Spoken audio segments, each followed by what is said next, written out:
how do they actually cope? Because if you talk to a youth, hypothetically now, who is used to oil money, oil funds, oil environments, and then you talk agriculture, he knows that he has to leave this comfort zone and then almost starting afresh and then work hard and earn your money.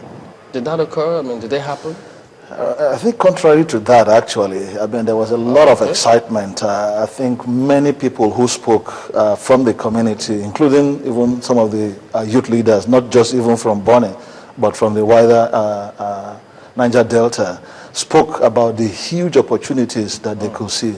In fact, Bonny is renowned for what they call the boat houses, which means that traditionally, houses in Bonny had boats that they used to go out in the seas, and they looked at this as an area for how to develop entrepreneurs. And each house is in Bonny being able to take up an area.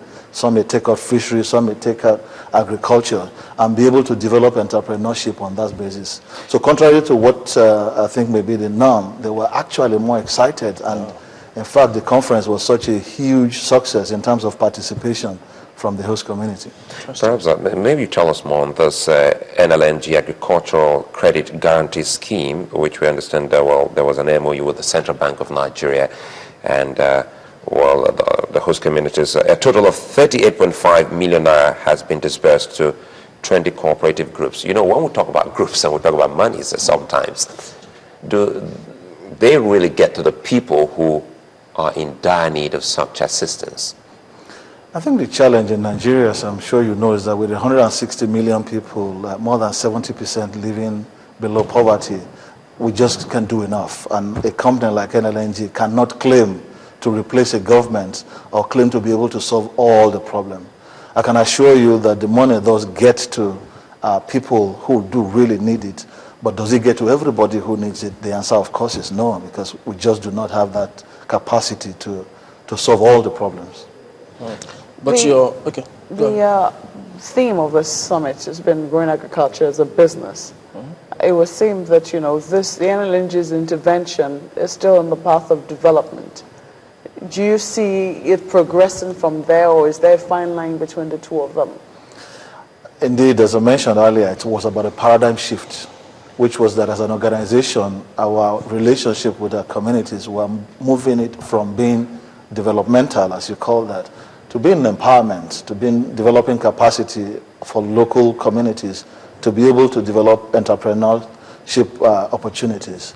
So this particular conference that we held with the Bonny community was entirely about how they themselves would be in the forefront and be able to create new businesses, create new opportunities, more employment opportunities for themselves.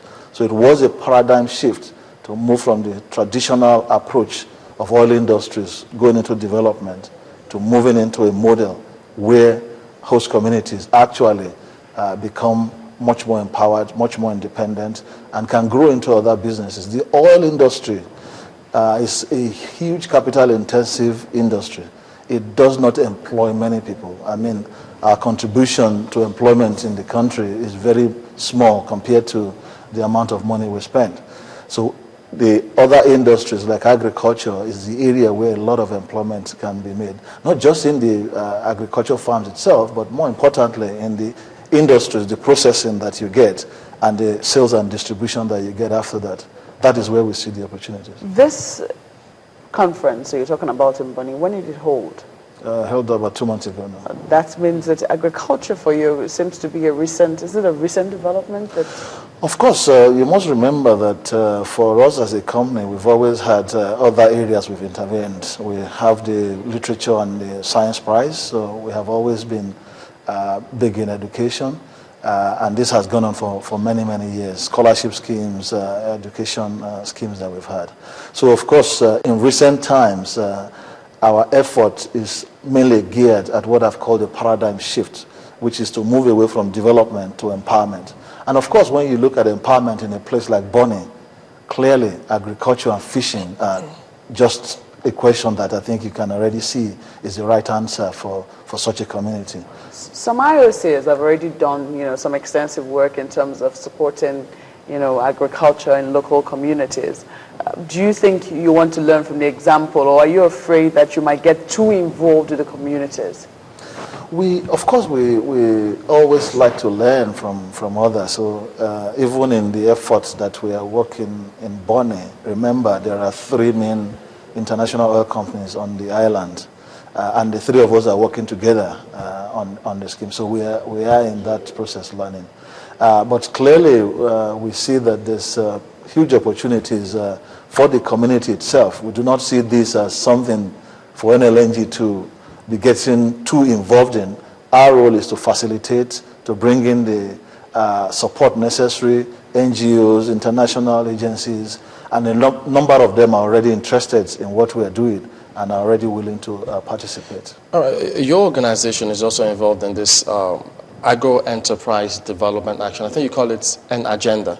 The pilot scheme was launched, I think, in 2006, and I do know you do some impact assessment thereafter. How far has that come in terms of what your target is? Are you looking at also ensuring that these entrepreneurs eventually become large-scale farmers?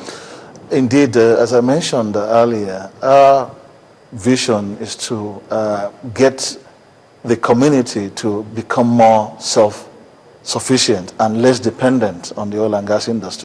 Cannot provide enough of wealth and employment for the community. So indeed, our agenda is to get industries of large scales being built in these communities for the processing, for the distribution that we need to have, the storage and all of that. So our vision and our aim is to get this to become really large industries in the community. This is not new. I mean, in many countries in the world, that kind of development has been seen, where the oil industry has supported the creation of alternative industries in the countries to enable those countries diversify the economy, generate more revenue, create more employment opportunities. So this is not new in itself. So what's the feedback like, especially from the youth? What kind of vibe do you get, knowing full well that people in such areas would ordinarily prefer to go into the oil and gas industry? How excited are they with you helping them develop in the agricultural sector? I think from the feedback we got from the conference, there was a lot of excitement from them. They were keen because they could see, I think the beauty of agriculture and the opportunities that it provides is that many people now in the country see that. And of course, because as I mentioned, the oil industry over the years has not employed that number of people, it's obvious to the youths that alternatives are required. So I think it was an exciting time for the youths. You're going to be in this one for the long haul? Of course. Of course. I guess we'll not be able to let you go without asking you quickly your relationship with NIMASA. Have you been able to sort everything out? Of course. I mean, we have been able to resolve the issues that were of importance at the time that the blockade was on. So we are back in full production. We're working with our colleagues in NIMASA to ensure that this doesn't happen again. And we're resolving the issues in terms of the interpretation. We're still resolving that in a court. But things are going on back to normal. All right then, Mr. Babs Amotawa is the Managing Director of Nigeria LNG. Thank you for coming on this morning. Thank you very much. All right, well, back in just a moment. Please join us again.